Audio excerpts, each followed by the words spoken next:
Scap, I know I said last question, but I do want to just take a look over at the Minnesota Timberwolves and Anthony Edwards. I'm just as I'm glad they won 4-1, but I don't leave this series thinking like, oh, they're a real threat to do something. And I know they closed the regular season really strong, but I thought they played a horrible game last night. I think the Lakers just were far, far worse on defense and just strategy-wise. What's your feelings about the Timberwolves the rest of this playoff series or the rest of this playoff month or two?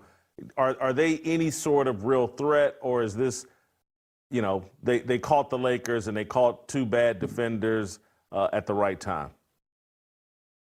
Yeah, I mean, Minnesota is a great team. I think they've underachieved in the regular season. I mean, I know they were bunched up. They won 49 games. They really could have, one game difference would have had them at the 3 or 4 seed.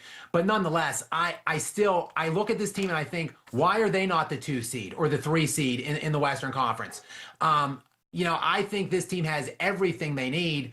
I think maybe it's incumbent now on Anthony Edwards to be the guy that the mainstream media keeps trying to anoint him to be, like the face of the NBA, the best player potentially in the NBA. But he keeps having these puzzling, disappearing acts in big games, even games that he wins. Jason, last year when they beat the Denver Nuggets in Game 7 in Denver, mind you, in the semifinals, it wasn't because of Anthony Edwards. He was 6 of 24 in that game, and I think 1 of 8 in the fourth quarter.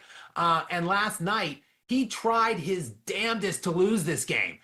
5 of 19 shooting from the field for Anthony Edwards last night. 15 points only on 19 attempts, and 0 of 11, Jason, from the three-point line. 0 of 11. Like one of the great rim attackers in the entire planet today in Anthony Edwards, playing a team with no center, playing a team with Rui Hachimura trying to protect the rim, and you jack up 11 threes and miss all of them. He's so lucky they got away with this game. I think they have the talent that could get them into the Western Conference Finals, maybe even the NBA Finals, depending on how matchups fall. But it's going to be incumbent on Anthony Edwards to actually play like the face of the league type of player if they're going to get to those advanced stages of these playoffs. I hadn't thought of this whole scenario of he's had far more opportunities to accomplish more than Jordan, and he's going to end up woefully short. He has really done some damage to himself. And the other thing I think where people are really going to start zeroing in on, this whole JJ Redick thing, big mistake. And he's going to the conversation is going to turn to LeBron James turned the Lakers franchise over to his podcast friend. And at the end of his career, in desperate need of trying to win a championship, he turns it over to a guy with no coaching experience who ends up making a fool of himself in this first round playoff series. This whole season has just been a terrible look from the very beginning, Jason. It started with the circus. Remember, it was within about a week span of time that LeBron forced the Lakers to draft his scrub son, Bronny, who essentially is barely a top 100 prospect, probably in last year's NBA draft. Picked him, I believe, at the 55 spot. And you had JJ Redick. It was either a week before, I think it was a week prior to that draft, that JJ Redick was brought in. Again, as you highlighted, LeBron's wine-sipping podcast co-host with 0 amounts of coaching experience at any level. That's how the season began. And then, if you recall, way back before the trade deadline, Anthony Davis was balling at the beginning of the year. The Lakers looked pretty good, and they somehow flip him like a week before he gets injured for essentially the remainder of the season for Luka Doncic, who comes in, and all of a sudden the Lakers became everyone's darling to make some noise in the playoffs. I believe their Vegas odds skyrocketed to around 4th once that trade was made, and it remained at 4th up until right when the playoffs started up. So the expectations for this team was a lengthy playoff run.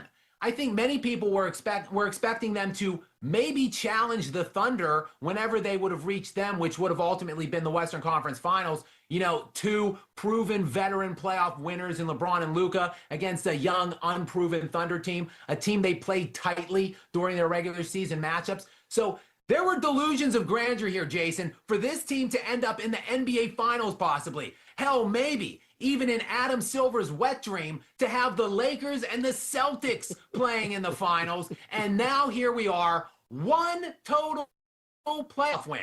It is an absolute humiliation. But like I said, the latest one in LeBron James's chapter of humiliating exploits. Yeah, I think LeBron is 2-12 in his last 14 playoff games. And you could, oh, he's old, blah, blah, blah. But I just don't know if you can run that out there. I want to stick on JJ Redick. To me, what he did last night, playing this lineup of midgets and turning Rudy Gobert into Wilt Chamberlain, is even worse than playing his starting five the entire second half in Game 4. Turning Rudy Gobert into Wilt Chamberlain is a feat that has never been done before. JJ Redick made history last night yet again. I had no idea what he was doing. At one point, it looked like, I think he had one 6'8" player out there, maybe Rui Hachimura at the time, maybe Luka was out there too. And it was like every other player was 6'5" or less. I had no idea what the strategy was that JJ Redick was deploying. And I mean, Jackson Hayes got 0 minutes in last night's game. I think he had 4 the night before. Their only center. And the thing here is, Jason, he knew what the lineup was going in. Like, they tried to address it at the trade deadline with a trade ultimately that was rescinded for, I think it was Mark Jackson out of Charlotte. And you knew then you had a 2-month runway. Say it again? I think his name's Mark Williams. Mark Williams.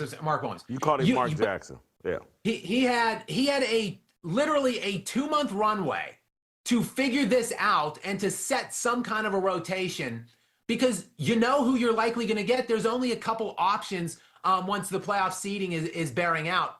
And he went in with this was the strategy. But Jason, I got to be honest with you.